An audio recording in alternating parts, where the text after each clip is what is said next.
Experts भी जुड़ गए हैं। हरभजन सिंह मुझे दिख रहे हैं, मदन जी स्टूडियो में दिख रहे हैं। और भज्जू, ये तो मतलब कमाल ही हो गया। कहते हैं ना कि आपको जो जो चाहिए था उससे बेहतर मिला है इस मैच में।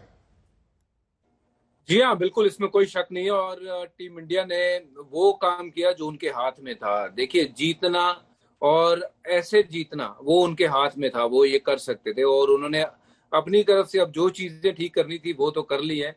अब बाकी अगर कहें कि अफगानिस्तान और न्यूजीलैंड के बारे में उस मैच में क्या होगा, वो तो उस दिन देखा जाएगा।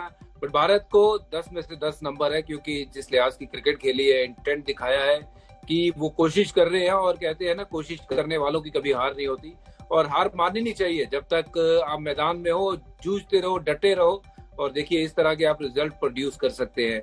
तो यही है कि अपनी क्षमता को पहचाना है भारत ने, और भारत की तरह खेला है पिछले 2 मैचों में, और दिखाया है जो छोटी टीमें हैं, स्कॉटलैंड, अफगानिस्तान, जिनको अभी टाइम है इस स्तर पे आने के लिए, कि भारत कितनी बड़ी टीम है। और भारत देखिए, थोड़ा सा अगर दबाव में पहले कम खेलता न्यूजीलैंड के सामने, तो शायद हम इस पोजीशन पे बैठे नहीं होते। बट देर आए दुरुस्त आए। पर अब ये है कि आपने जो ठीक कर सकते थे वो किया।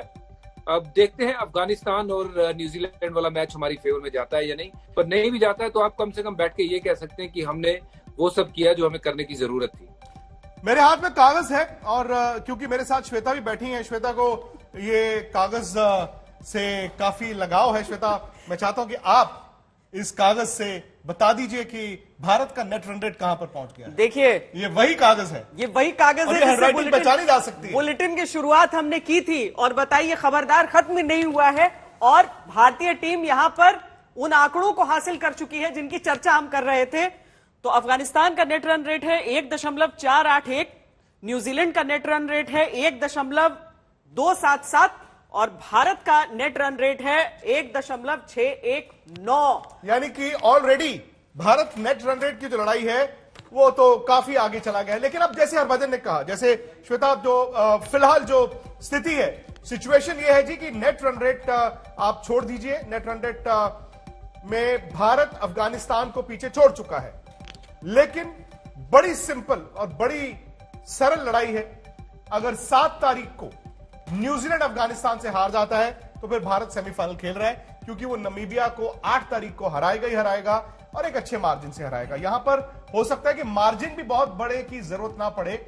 जितने रन से अफगानिस्तान न्यूजीलैंड को हराएगा, अगर तो उससे कम रनों में भी भारत जीत जाए तो भी भारत पहुंच सकता है सेमीफाइनल में। तो अगर आप पॉइंट्स टैली देखें, ये है पॉइंट्स टैली। भारत फिलहाल तीसरे नंबर पर है। और अगर इस ग्रुप में देखें श्वेता, भारत का जो नेट रन रेट है वो पाकिस्तान, अफगानिस्तान, न्यूजीलैंड सबसे बेहतर। नहीं, देखिए, भारतीय टीम की हैसियत यही थी, भारतीय टीम में जो काबिलियत थी वो यही थी। लेकिन भारतीय टीम पहले 2 मैच जो सबसे क्रूशियल मैच थे वहां पर उसने परफॉर्म नहीं किया, और इसीलिए बहुत सारे लोग हताश भी हुए थे। लेकिन भले ही हम उन मुख्य टीमों को नहीं, हम अफगानिस्तान और स्कॉटलैंड को ही अभी तक हरा पाए हैं, लेकिन इसके बावजूद जो परिस्थिति इस समय है, हर एक भारतीय फैन के मन में भी यह विश्वास भर चुका है भज्जी, कि भारतीय टीम यहां से अब वर्ल्ड कप भी जीत सकती है, क्योंकि वीरों का ही साथ भाग्य देते हैं। जी हाँ, इसमें कोई शक नहीं है कि जो वीर होते हैं उनका ही साथ भाग्य देता है। और ये देखिए, ये वीरता जो अभी दिखाई है पिछले 2 गेमों में, ये बरकरार रहनी चाहिए आगे भी। और बहुत कुछ निर्भर करेगा वैसे श्वेता आगे जाने के लिए, कि अफगानिस्तान क्या न्यूजीलैंड को हरा पाएगी। अगर वो हरा देती है तो फिर भारत का जो रास्ता है वो साफ हो जाएगा। और ये बात आपकी बिल्कुल सही है कि अगर भारत यहाँ से क्वालिफाई कर जाता है, वो सिर्फ क्वालिफाई नहीं करेगा, ये वर्ल्ड कप भारत जीतने के आसार जो है बहुत बढ़ जाएंगे। क्योंकि जिस लय में अब भारत टीम आई है, जिस लय में केएल राहुल, रोहित शर्मा हमें दिखे हैं पिछले 2 गेम में, अभी ये वापस दोबारा उस लय में नहीं जाना चाहेंगे जहां पाकिस्तान और न्यूजीलैंड के सामने जिस लिहाज की बल्लेबाजी हो रही थी। तो मुझे लगता है कि ये पहुंचना उनका सेमीफाइनल तक जो है वो थोड़ा सा सफर कठिन लग रहा है। उसके आगे का सफर बहुत सुहाना होने वाला है टीम इंडिया का। और मदन जी, कहीं ना कहीं अब पीछे मुड़ने की भी मतलब अब क्या करें, अब पीछे मुड़ना ही पड़ेगा ना। जो पिछले 4 दिन में हुआ है, आपने सोचा नहीं था कि इतना अच्छा हो जाएगा, लेकिन जो पहले 1 हफ्ते में हुआ था वो भी नहीं पता था कितना खराब हो जाएगा। फिलहाल सिचुएशन ये है कि सबसे ज्यादा तो बढ़ चढ़कर विक्रांत, हरभजन और मैंने बातें की थी, जो दोनों उसके बाद सोशल मीडिया से थोड़ा सा गायब होना पड़ता है उसके बाद कि आपने दावा कर दिया है भज्जी। लेकिन अब लग रहा है कि आप दावा कर सकते हैं थोड़ा सा बढ़ चढ़कर। नहीं, बस अभी एक बार अभी थोड़ा qualify इंतजार कर जाए। करना होगा, उनके मैच का इंतजार करना हम होगा। लोग पहले से ही बढ़ चढ़ जाते जो हैं। अपने हाथ में है वो अब आपने बेहतर कर लिया है, लेकिन अब जो अफगानिस्तान न्यूजीलैंड है, हालांकि बजू आज जो श्वेता ने कहा नमीबिया न्यूजीलैंड का मैच भी एक स्टेज पर, मतलब जब न्यूजीलैंड बैटिंग कर रहा था पहले 14-15 ओवर, लग रहा था कि कहीं आज ही काम ना हो जाए न्यूजीलैंड का। एक्चुअली लग तो ऐसे ही रहा था कि जैसे न्यूजीलैंड पहले 15 ओवर खेला था, 100 ही रन बनाए थे और 4 आउट हो गए थे, तो मुझे लगा था कि 130 के करीब जो है वो स्कोर बनेंगे। वो तो लास्ट में बहुत अच्छा जिमिनेशन उनके बल्लेबाज जो है वो खेल गए, तो 160-65 के रन जो करीब बना लिए, 163 के रन बना लिए थे उन्होंने। पर लग रहा था कि आज ही न्यूजीलैंड जो है वो हार सकता है। न्यूजीलैंड की देखिए बैटिंग जो है ना वो काफी वनरेबल है, और अगर रशीद, मुजीब और नाबी तीनों अच्छे से बॉलिंग करेंगे उनके सामने, तो मुझे लगता है कि एक चांस बनेगा भारत का। और अगर भारत का ये चांस बना तो भारत का बहुत बड़ा चांस बनेगा वर्ल्ड कप जीतने का, क्योंकि फिर वो इंग्लैंड जैसी बड़ी टीम को भी मात देगी। मदन जी, जो हम टीम बदल रहे हैं, जो बदलाव हो रहा है, ये सामने वाली टीमों को देखकर हो रहा है या पिछली मैच के नतीजे को देखकर हो रहा है? नहीं, मैं समझता हूं कि अपोजिशन को देखकर ही आप टीम बनाते हैं और विकेट को देखकर आप टीम बनाते हैं। पर देखिए आज का जो डिसीजन लिया बिल्कुल सही डिसीजन था 3 स्पिनर को, कि स्कॉटलैंड जो है अगर उनका अफगानिस्तान से मैच जो जब हुआ था मैं देख रहा था, तो उनको पता भी नहीं लग रहा था कि स्पिन उनको खेला कैसे जाता है। पर आज हमें जो तारीफ करनी पड़ेगी हम रोहित शर्मा और केएल राहुल की, क्योंकि क्रिकेटिंग शॉट खेलकर उन्होंने ये रन बनाए और बेहतरीन इतने अच्छे शॉट्स खेले हैं कि बहुत कम देखने को मिलते हैं। बट काबिलियत जो आपने कहा श्वेता, आपने कहा कि काबिलियत जो रखते हैं वो उन्होंने 2 मैचेस में कर दिखाई है। बट अब ये है कि हम अब दुआ करेंगे अफगानिस्तान के लिए। एक गेंद, मुझे लगता है मदन जी, एक गेंद ने शायद पूरा का पूरा जो भारत का कैंपेन था ना वो डिरेल किया। श्वेता, वो पहला ओवर शाहिन अफरीदी जब केएल राहुल सिंगल लेकर वहां गए हैं और रोहित जो पहला बॉल मिस कर गए जो उनके पैड पर लगा, अगर वो ना होता, अब देखिए अगर मगर तो बहुत बड़ी बात है, अगर पाजी की गेंद पर विव रिचर्ड्स ने वो शॉट ना मारा होता, कपिल देव ने वो कैच ना किया होता, शायद भारत वर्ल्ड कप ना जीता। लेकिन वो एक गेंद कहीं ना कहीं मानना पड़ेगा हरभजन, वो भारत के कैंपेन को डिरेल कर गया।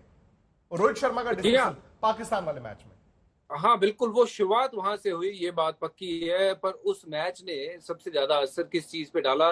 भारतीय टीम के कॉन्फिडेंस पे, क्योंकि अगले मैच में जब न्यूजीलैंड के सामने उतरे तो वो कॉन्फिडेंस नजर नहीं आया उस टीम में। वो कॉन्फिडेंस बहुत ज्यादा लैकिंग था।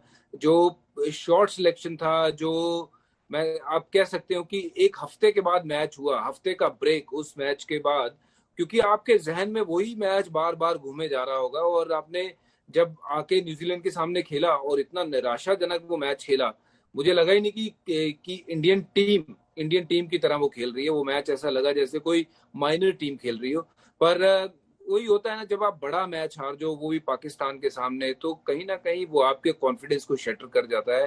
पर अब वो बहुत पीछे रह चुका है। अब जो आगे की उड़ान है उसके ऊपर ध्यान देना होगा कि कैसे इंडिया क्वालिफाई करे, कैसे अफगानिस्तान न्यूजीलैंड को हराए और क्वालिफाई कर रहे। और जब क्वालिफाई करेगा इंग्लैंड के सामने अगर मुकाबला होगा, तो मुझे लगता है कि मैं काफी कॉन्फिडेंट हूं कि जिस लिहाज से अब क्रिकेट हो रही है, अब जो बंदे क्रिकेट खेल रहे हैं वो वापस पीछे मुड़ के देखने वाले नहीं है और इंग्लैंड को धूल चटाएंगे जरूर।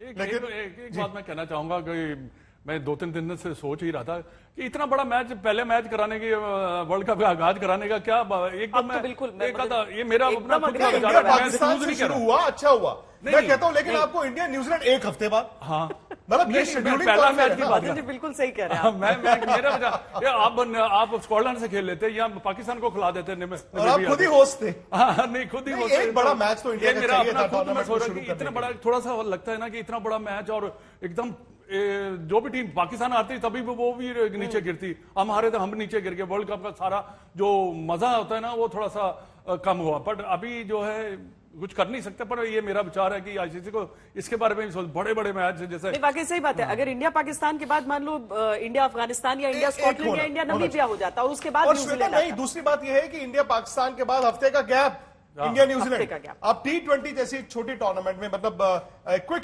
टूर्नामेंट में एक हफ्ते का इंतजार नहीं करा सकते। अगर आप हार के आए हैं तो आपको एक हफ्ता नहीं चाहिए होता, अगर आप जीत के आए हैं तो भी आपको एक हफ्ता नहीं चाहिए होता।